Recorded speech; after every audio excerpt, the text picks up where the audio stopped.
lucha, estudia, trabaja, produce, lucha.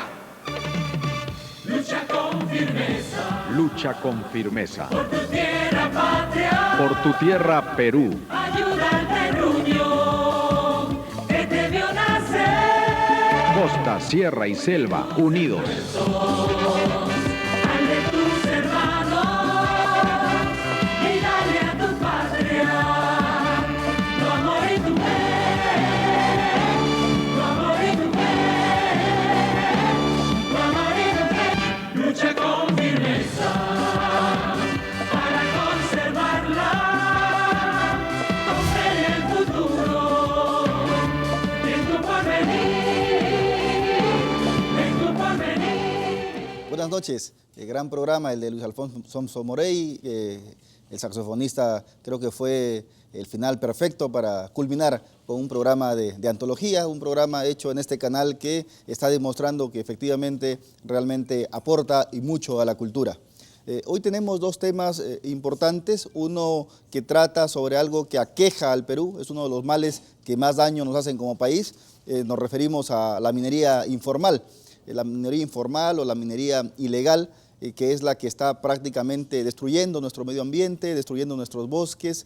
Los mineros están trabajando de espaldas al Estado, el Estado no está recibiendo canon, no está recibiendo regalías, está perdiendo en realidad de ganar y de trabajar con responsabilidad en este campo importante y sobre todo de trascendencia histórica, porque el país, nuestro Perú, es un país minero también. Y el segundo tema es algo que tiene que ver con los candidatos. Los candidatos nos da la sensación de que en esta segunda vuelta están dispuestos a todo con tal de capturar votos. Están haciendo pactos con personas muy cuestionadas, están firmando documentos, después dicen que no, que retiran las firmas. Sobre estas cosas vamos a conversar hoy en este programa. Soy Harold Alba, bienvenidos a Habla el Pueblo. Pero antes vamos a presentarles el informe que precisamente sobre la minería informal ha hecho Juan José del Castillo. Señor director, vamos con el informe. Minería informal en el Perú afecta negativamente el ecosistema, no paga tributos y expone a condiciones de trabajo infrahumanas a los sectores más vulnerables. Minería informal y promesas insostenibles. La extracción de mineral en nuestro territorio por parte de mineros informales es una actividad que se desarrolla desde la colonia. De acuerdo a la investigadora Juana Kuramoto, esta actividad ocupa entre 20 y 30 mil familias, que es la mitad de lo que emplea la gran minería. El minero informal tiene una expectativa económica de ganar 2 sueldos mínimos al mes, por lo que se ven involucrados en esta actividad mujeres y niños en condiciones laborales muy precarias. Esta actividad se ha acentuado con mayor fuerza en los últimos años en Madre de Dios, donde se produce el 70% del oro informal, mientras la producción de Puno se calcula en 17%. El Estado peruano se ve afectado, ya que esta actividad no paga impuestos y especialmente el oro es vendido por contrabando a través de la ruta boliviana. Kuramoto, candidata a doctora por la Universidad de Maastricht, afirma que el marco legal peruano está dirigido a favorecer a la gran empresa y se trata con las mismas condiciones al minero informal que quiere formalizarse y que por obvias razones económicas no puede hacerlo. Hace unos días, la candidata Fujimori anunció que si es que gana, derogaría todos los decretos que prohíben esta actividad. Por eso hemos dicho que vamos a derogar estos decretos y hacer este proceso con ellos. Esta promesa la hizo en Puno con el afán de ganar los votos que necesita para imponerse en segunda vuelta. Lo que preocupa es que no hizo ninguna propuesta para resolver el impacto ambiental de esta actividad, por lo que muchos electores creen que se trata simplemente de ofrecimientos de campaña.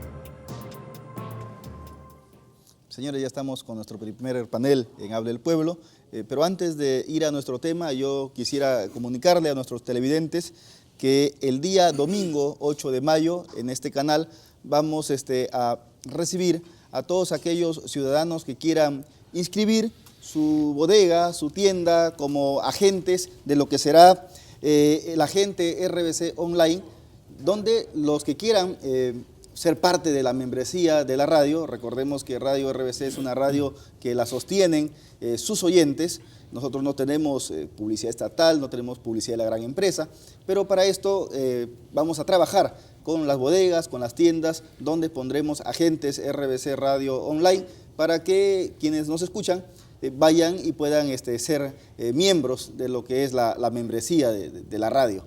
No solamente las bodegas van a poder tener mayor clientes con nuestros oyentes, sino que también vamos a poder interactuar con ellos. Aquellos que quieran inscribir su bodega, su tienda, están invitados este domingo 8 de mayo, Mangocapa 333, La Victoria, a partir de las 10 de la mañana hasta las 12 de la noche. Ahora sí, señores, nos vamos con nuestro primer tema: los mineros artesanales y la delgada línea de la informalidad. Vamos a conversar con 3 expertos en la materia: el doctor Luis Oré, autor además de un famoso libro, Consensus Building, en el que habla precisamente sobre la forma de resolver conflictos, y la minería pues es uno de las actividades que genera lamentablemente mayores conflictos. Carlos Treyes, que es catedrático y analista político, y Ángel Delgado, ex regidor metropolitano, constitucionalista, catedrático universitario. Ángel, buenas noches. Buenas noches y muchas gracias. Señores, buenas noches. Harold. ¿Qué tal, Harold? Lucho, tú que trabajas en este tema de resolución de conflictos, ¿por qué vemos que hay mayores problemas con el tema en la minería, básicamente? ¿La minería informal o estamos hablando de la minería en general? No, o sea, primero definamos eso para que también nuestros televidentes sepan, ¿no? Minería informal, minería ilegal, minería artesanal, okay. ¿no? son varios aspectos. Bueno, en general el tema extractivo energético, hay mucha inversión, hay mucha pobreza y pocos canales de comunicación y pocas maneras de que las personas aborden sus preocupaciones, intereses, expectativas y temores y terrores que pueden tener, ¿no? Los mecanismos legales no ofrecen realmente unos espacios de diálogo institucionalizado para que se aborden y se puedan solucionar estos temas. Carlos, la minería informal se ha vuelto un tema crítico al punto de que hasta se han proclamado, se han publicado decretos de urgencia. Supuestamente, Madre de Dios, no puede haber ningún tipo de extracción de minerales, pero eso más bien, en vez de ser algo que nos ayude, ha pasado todo lo contrario, ¿no? Más bien ha acrecentado esta brecha de mineros ilegales. O por lo menos la normativa no ha logrado sus objetivos, ¿no? Este gobierno en el 2012 promulgó 2 decretos legislativos que hoy están en cuestión porque Keiko Fujimori ha ofrecido derogarlos, ¿no? Y ahí hacía la diferencia entre minería ilegal y minería informal, ¿no? La minería ilegal es la que opera en zonas prohibidas, porque son zonas ambientales, ¿no? de riqueza ambiental que no se pueden obstruir o no se pueden perturbar a partir de la intervención de la minería. Y la minería informal, según la normativa, es la que opera en zonas que son legales de extracción, pero que no necesariamente contempla todos los condicionamientos para declararse legal. Ahora, es un tema complejo que demanda un Estado muy fuerte, ¿no? El Estado peruano es un Estado muy precario. Y esta normativa que Keiko irresponsablemente ha planteado derogar, sin ofrecer nada a cambio, digamos, no se puede derogar una norma que quiera hacer el bien sin ofrecer algo a cambio. Me parece que, ahorita te dejo, Ángel, me parece que adolece de algo fundamental. No se pueden hacer las cosas a la fuerza porque el Estado lo decide. Se tiene que plantear incentivos para que estos empresarios que estén en situación de informalidad pasen paulatinamente a la formalidad. Esta normativa es como una ley sin dientes, ¿no? Estamos hablando de 18 toneladas de oro ilegal que se produce en Madre de Dios. Sí. Lo que ha sucedido con Keiko Fujimori, sí, pues para muchos es... Bueno, evidentemente está en campaña electoral, pero también hay que decir con toda claridad, y ahí me consta, porque tengo una experiencia directa, estos decretos que se anuncian con el nombre pomposo de que se iba a formalizar la minería informal, en verdad no consigue ese objetivo, no plantea, inclusive si leemos bien, las condiciones son totalmente inalcanzables, absolutas, sí. Depende en última instancia del dueño de la concesión. O sea, ¿tú estás de acuerdo que debían de derogarlos? No, por lo menos una revisión fundamental. Eso. O sea, yo quiero decirlo con toda claridad. Ahí en realidad creo que la candidata acierta porque el resultado de esto, salvo las bombas que ponía el señor Urresti para volar algunas máquinas, el efecto de incorporar a este sector de la población, que es un sector marginado, que es un sector que tiene demandas sociales objetivas, ha sido preterido por una acción más espectacular que se desarrolló en una época de gobierno de este gobierno. En consecuencia, dentro de una estrategia electoral audaz, sin duda, que puede tener algunos bemoles, sin embargo, me parece que es tomar el toro por las astas, decir que vamos a entrar a resolver el tema de la informalidad en este sector, y eso me parece remite a un reto importante que es más interesante que olvidarlo, marginalizarlo, porque Y que es un- como si no existiera. Pero ¿no? no Y que dice es un cómo, problema- ¿no? y que es un No, problema- eso tiene que ser parte del debate. Exacto. Y yo espero que en los próximos días y sobre todo cuando confronte con Kuczynski en el debate programado por el jurado de elecciones, ahí tengamos más elementos de juicio. Pero la iniciativa me parece audaz e interesante. Claro, pero es un problema social básicamente al que nos enfrentamos. Porque, Exactamente. O sea, no solamente se trata de extracción de mineral, no solamente se trata de que no se está pagando el canon, no se está pagando regalías, estamos hablando del 50% de impuesto a la renta en el caso del canon, que no recibe el Estado, pero sino también de otros temas, o sea, explotación a niños, hay prostitución, hay contrabando, o sea, son otros males los que vienen con este tipo de minería. Depredación ambiental. Hay varios temas, pero a mí me interesa, se necesita un Estado fuerte, pero también inteligente, porque lo que hemos visto es Urresti agarrando balazos Claro, y esa es dinamitando. la Y eso, solución. o sea, zanahoria y palo. Pero solo palo no funciona, entonces se tienen que generar unos incentivos. Hay 500 millones de onzas, se calcula en Madre de Dios. Para hacer una comparación, Yanacocha tiene unos 30 millones de onzas. O sea, hay una riqueza enorme. El tema es cómo se hace para que se incorporen en la formalidad y en la legalidad.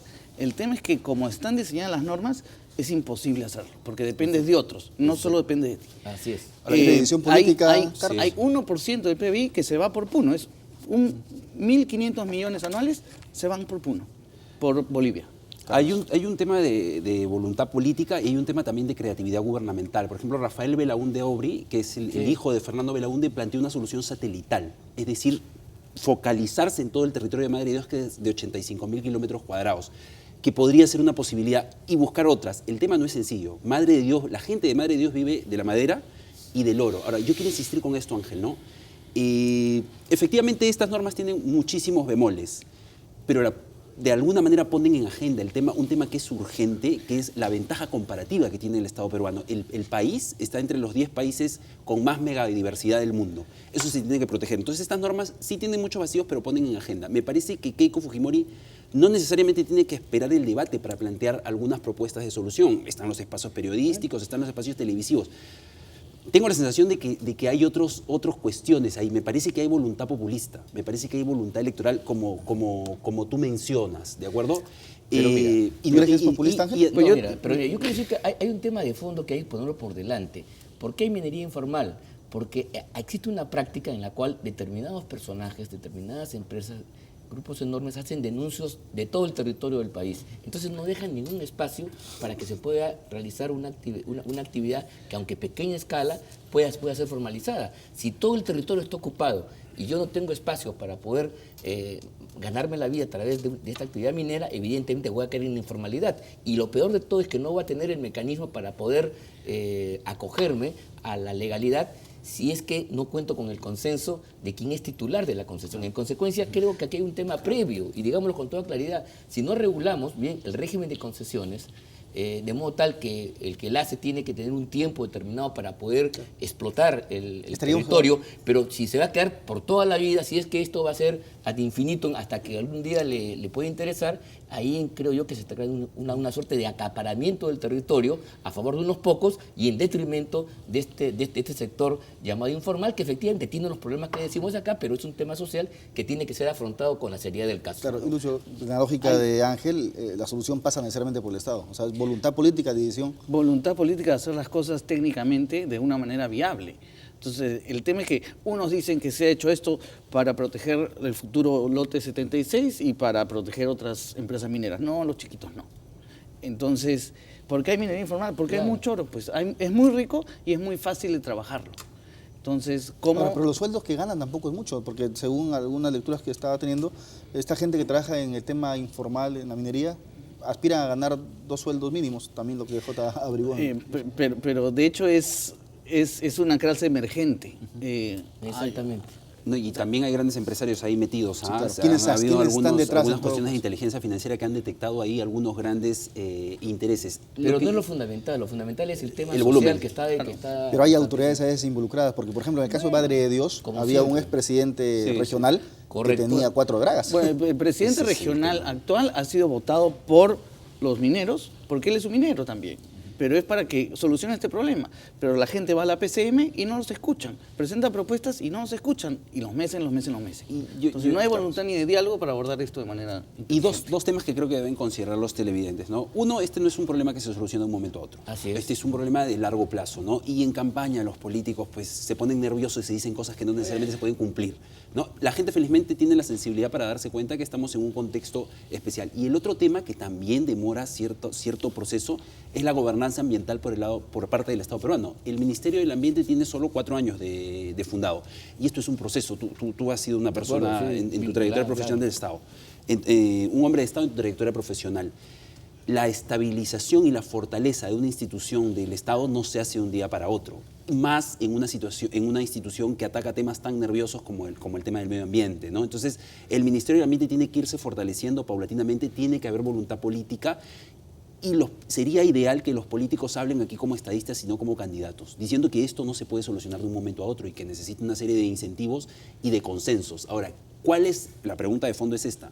¿Cuál es el incentivo adecuado para que esa gente que vive básicamente del oro y de la madera en Madre de Dios vaya a otras actividades? En Bolivia, por ejemplo, compran el oro, el BCR, 4 puntos menos de valor de mercado. Y acá el BCR podría comprar el oro de los mineros formalizados. Es un camino. Sí hay mecanismos. Ese sería un incentivo concreto que no se hace, por ejemplo. Mira, aquí creo yo que lo interesante del debate electoral, donde yo creo que las propuestas finales tienen que ser dejadas para el momento que corresponde, esto es cuando se conviertan en estadistas de verdad, hoy día son candidatos, radica en que ha puesto en la agenda política este tema y lo ha sacado de aquella visión únicamente militarizada, únicamente represiva en la cual ha estado incluso en los últimos tiempos. O sea, cuando uno se va, cuando los amigos que nos escuchan piensan en minería informal, piensan en delincuentes que están depredando el ambiente y en acciones punitivas muy duras, que se aplauden. Ahora, también, esa es una dimensión, Ángel, pero yo creo que es la superficie y el tema de fondo es el que estamos aquí descubriendo con bastante inteligencia, creo yo. Y la impericia también del Estado, porque por ejemplo el Estado tiene poco personal dedicado a estos temas de resolución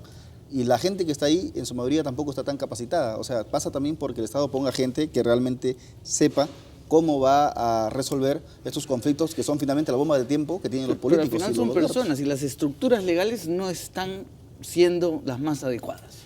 Hay un problema fundamental, que tiene que ver con esta idea transversal. La descentralización está madurando y esto es responsabilidad de gobiernos regionales. Y los gobiernos regionales, buena parte del asunto, parte es responsabilidad. Esta es una política nacional. Mire, cuando yo estuve en la PCM, ahí en el gabinete de asesores, fue jefe de gabinete, cuando se dieron estos decretos y se anunció con bombo y platillo de que el gobierno afrontaba el reto de formalizar al sector minero. Y entonces eso generó un entusiasmo, despertó en mí un entusiasmo. Y luego cuando ya estudiamos las normas y vimos las consecuencias, realmente el camino para conseguir este objetivo era exiguo y mínimo. Creo que no sobran los dedos de la mano para decir quiénes se han formalizado. Claro, y esto por la dificultad legal. Esas normas, entonces, claro, de ese punto de vista, valen muy poco. Hay 400.000 mineros informales, 70.000 presentaron su solicitud, su declaración. 70.000, mira tú. Klimper del partido de Keiko dice que hay 200 formalizados. Pulgar Vidal dice que hay 1.000 formalizados, pero de estos 1.300 vienen de una cooperativa arequipeña. Entonces, es muy poco. Es muy poco, es porque nada. es menos del 1%. No, entonces, todo no lo- ha funcionado. Y una cosa, ¿no? Hace Perdóname, algunas meses, Harold. no, quiero terminar con Sigue, esto. sigue. Hace algunos meses contigo hablábamos sobre la ausencia del Estado. Y lo digo porque, por ejemplo, antes del 2002, que se da esta ley para formalizar a los mineros, nadie hablaba de la minería artesanal. O sea, hemos estado hasta el 2002 con este problema prácticamente en las narices del Estado, pero sin embargo el Estado no se había preocupado de meter las manos para poder resolverlo. Y creo que el motivo por que se ha puesto en agenda ha sido porque un grupo de mineros han firmado un acuerdo con Fuerza Popular. Y el principal punto es, nos comprometemos a cumplir con estándares ambientales internacionales. O sea, no es tampoco que estos señores no quieren trabajar a la mala. Además, recordemos que Hernando de Soto también tenía una propuesta en ese sentido. O sea, que aquí no estamos ante una locura. Mira, abandonemos la idea de que esto busca criminalizar a la gente. Saquémonos de la cabeza esa imagen de que el minero informal es un enemigo de la sociedad y del medio ambiente. Creo que es una persona con necesidades, como en su época lo fueron los ambulantes en la ciudad, como en su época fueron, por ejemplo, los excedentes campesinos que ante la monopolización de tierras por los terratenientes tenían que trabajar en los linderos de las mismas y de esa manera entonces poder subsistir. Claro, ese tipo de trabajo genera un problema social, tiene efectos negativos, pero eso es parte de un problema que subyace y que si no logramos nosotros atender el problema de fondo, evidentemente no hay solución posible más arriba. Pero Y las revoluciones... Perdóname, sí es una informalidad con un cierto grado de gravedad mayor en relación a los ejemplos que plantean. No Claro, es como el vendedor yo sí. ambulante, porque está el tema ambiental. Bueno, Una de las- había también... Claro, hay un tema de también responsabilidad ¿Tú con- te acuerdas cómo era con el el Lima hace ecosistema? unos Más o años? menos porque era todavía niño, Ah, pero, ya. más o menos, pero digamos, pero el tema ambiental en esas zonas Claro, que es son mayor, sí, especiales, sí. es Las mucho escalas son mayor. diferentes, pero Las lo pongo escalas son para diferentes. que el público nos No, comprenda de qué se trata, ¿no? ¿Por qué voy por ahí? Porque a mí me parece que se asemeja más bien al problema del narcotráfico, que es incontrolable y que hace un daño No, terrible, no, y no tanto al tema de los ambulantes. Cuidado ¿no? con eso, ¿eh? Cuidado con Sí, eso. creo Yo que ahí está sí- mezclando demasiado... No, a mí me parece que es delicado, No, porque no, son no. zonas incontrolables frente a las cuales el Estado no está pudiendo No es incontrolable. atacar. No No es- es incontrolable. no es incontrolable. El que Ahí se se pueden dedica, generar los mira, el que conflictos se dedica al adecuados. narcotráfico busca conscientemente delinquir. El que va con su pala y su pico, Es un- abre la brecha en la tierra, Claro, y quiero no trabajar, está dame buscando mejores condiciones. delinquir, sino quiere trabajar. No, y Es finalmente- un- es finalmente diferente, el- es el muy matiz. diferente. Yo creo que es un matiz. Yo creo que es un matiz Ricardo ese creo que que se planteas. refiere a lo del proceso, ¿no? Porque finalmente el producto es distinto, ¿no? O sea, el La narcotraficante, la droga incapacidad es del ilegal, Estado el otro- para atacar la minería informal ocurre en todas partes del mundo, no solo en el Perú. Eso es una señal de que es un problema bastante Pero más hay- grande Hay que el experiencias tema de los y ambulantes. mecanismos adecuados. Como dije, en Bolivia, el gobierno le compra a los mineros con la condición de que se formalicen. Y se formalizan. Entonces, y las revoluciones ocurren por Por eso. empresarios. O sea, la Arabic Spring fue empresarios. La Revolución Francesa fueron empresarios. Y acá la gente dice, oye, quiero trabajar, déjeme trabajar, déjeme mejores condiciones. Entonces, Ahora, es interesante, tampoco es condenable que este sector marginado, algunos de ellos puedan emerger y se convierten en empresarios medianos, con más capacidad, pero pertenecen a una misma problemática. Lo que yo quiero decir es lo siguiente, estamos en un problema muy complejo y en eso estoy de acuerdo con todos ustedes. Y por eso mismo es que tenemos que ver las causas de fondo. Ok, yo creo que esto tenga connotaciones criminales, las puede tener, y hay gente que... Sí, y eso tiene que ser sancionado.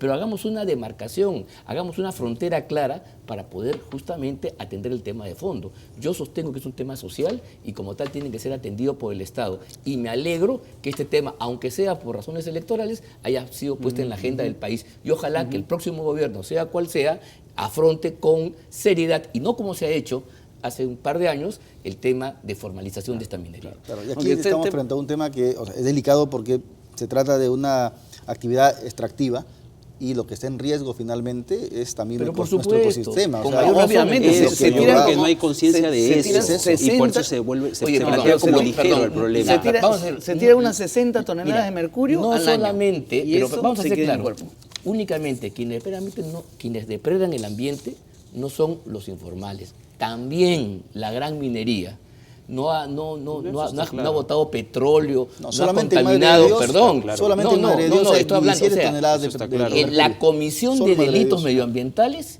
puede ser cometida por cualquiera. Y la gran minería, la extracción petrolera, tiene ahí un prontuario interesante y grande de crímenes contra el ambiente. Sí, pero la gran minería pero claro, tiene es así. capacidad de entrar a la reserva ambiental. En cambio, estos sí entran a las reservas ambientales, a las zonas de Eso sí amortiguamiento. es ilegal. Claro. Eso Esa es es minería ilegal, eso sí, Y obviamente. ahí hay una voluntad de delinquir también, ellos son conscientes. No solamente es la parte de querer buscar trabajo. Pero no toda la, no Estoy de todos acuerdo los lugares contigo, son pero las matices. reservas. Las Ahora, reservas es una parte. buena parte. cuidado. O sea, pero no hay- olvidemos que hay que también- ver la El tema ilegal de y la reservas es informal. una cosa. Buena Yo estoy de parte. acuerdo. Pero no ahí no olvidemos hay de nada que que esta discutir. Ahí no hay gente, ninguna esta actividad gente, que sea posible. pero esta ¿no? gente que se dedica a esta actividad ilegalmente, muchos también son personas que tampoco tienen cultura. O sea, es gente que lo hace porque tiene que sobrevivir y es hasta una actividad antiquísima, Así es, milenaria. milenaria. O sea, no, El Perú ha es sido hasta minero por toda su costumbre. vida.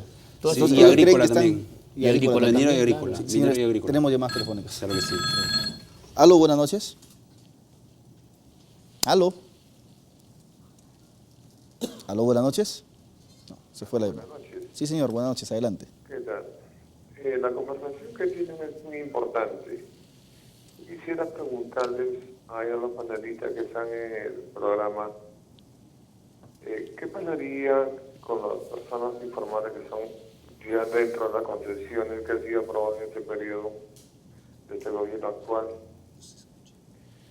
Las concesiones que están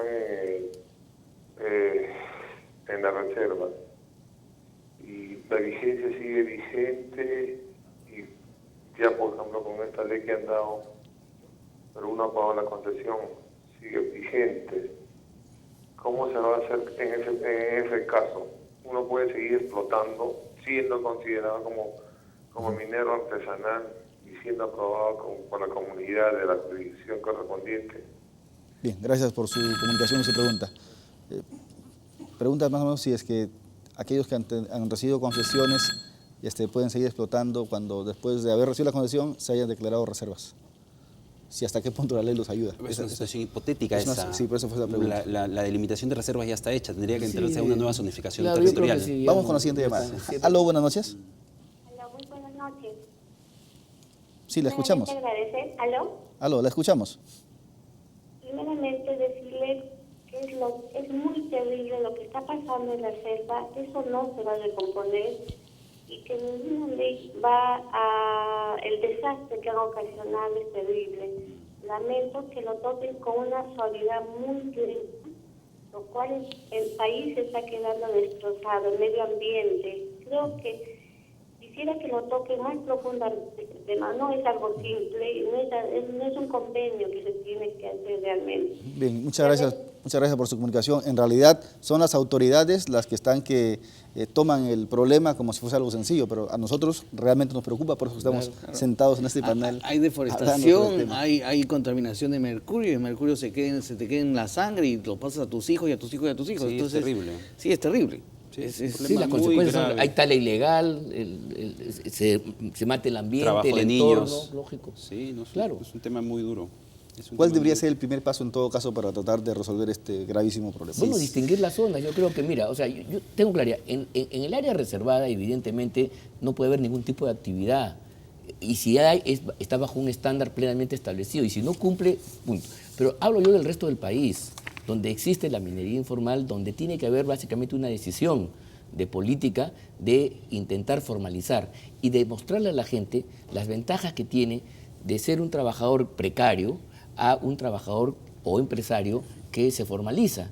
Evidentemente la precariedad conlleva un conjunto de problemas, ¿no? Que aquí ya han sido señalados con claridad, no los voy a repetir, pero si eso se hace, yo creo que no es porque hay un gusto de estar ahí, sino porque efectivamente no hay las oportunidades del caso. Nadie quiere ser informal si es que existen ventajas que le puede ofrecer realmente la legalidad. Y entonces la ley tiene que ser lo suficientemente atractiva para poder atraer a esta gente. Ese es el tema. Tenemos llamadas telefónicas. Aló, buenas noches. Aló, buenas noches. Buenas noches, les saludo Orlando Vargas de Sur. Orlando, señores, adelante. los mineros artesanales son los mineros comprendidos, que están registrados. Una cosa es minero ilegal, que está dentro de una concesión y no tiene ningún permiso para trabajar. Por ejemplo, yo te hablo del tema netamente de Piura. Y la gente no tiene nada que comer y tiene que sacar su mineral de ahí para vivir. Entonces, no le queda otra cosa porque no tienen agua. Entonces, lo que yo quiero decirle de todas maneras es que hay que comprender este problema social que se repite en todo el Perú. Bien, muchas gracias por su comunicación. Aló, buenas noches. Aló. Buenas noches. Sí, señora, adelante. Aló, buenas noches. Lo escuchamos.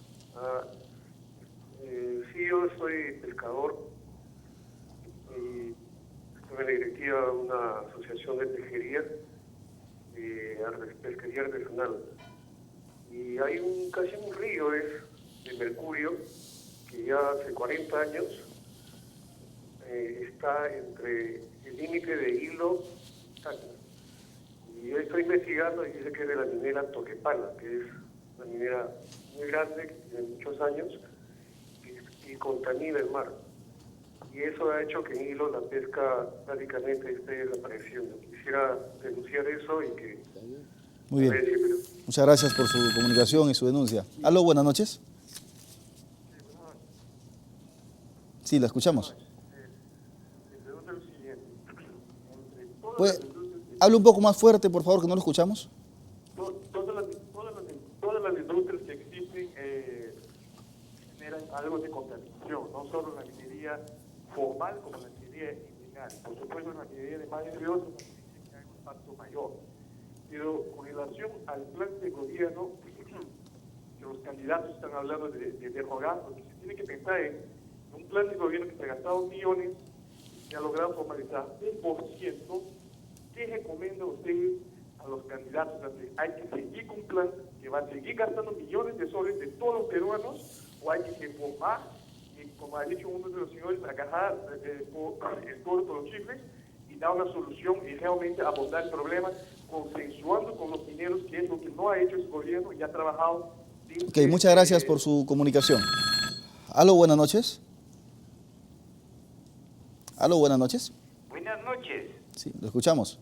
Mire, que le habla de Marcelino Ramírez. Mire, yo recuerdo que antes había el Banco Minero, entonces había ingresos para el Estado, conceptúo eso. En cambio, ahora con los informales, ¿a quién le venden el oro? ¿Quién se beneficia? ¿Acaso no son los llamados formales? Muchas gracias.